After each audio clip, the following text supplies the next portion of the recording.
ചേച്ചി ഈ ചെയ്തത് വളരെ മോശമായി പോയി. ഇങ്ങനെയൊക്കെ ശിക്ഷിക്കാൻ മാത്രം തെറ്റൊന്നും രഘുവേട്ടൻ ചെയ്തിട്ടില്ല.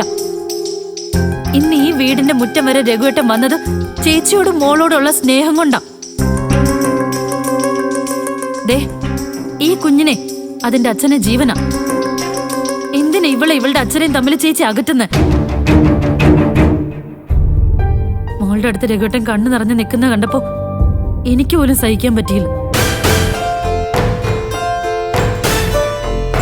ചേച്ചി എന്തൊന്നും മിണ്ടാത്ത?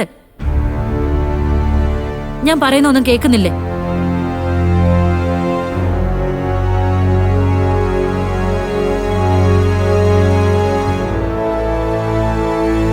ചേച്ചി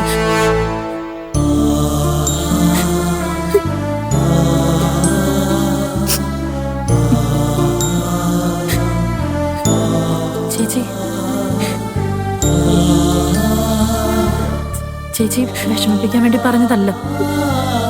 രഘുവേട്ടനും ചേച്ചിയും പിന്നെ ലച്ചുമോളും ഒരുമിച്ച് സന്തോഷമായിട്ട് ജീവിക്കണം. ആ ഒരു ആഗ്രഹം മാത്രമേ എനിക്കുള്ളൂ.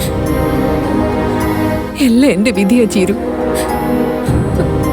അതിലെനിക്ക് ആരോടും പരാതിയില്ല. ചേച്ചി വിചാരിച്ച ഈ പ്രശ്നം അവസാനിക്കില്ലേ? പിന്നെന്താ? ചിരു പ്ലീസ്, ഞാൻ കുറച്ച് സമയം ഒറ്റയ്ക്ക് ഇരുന്നോട്ടെ.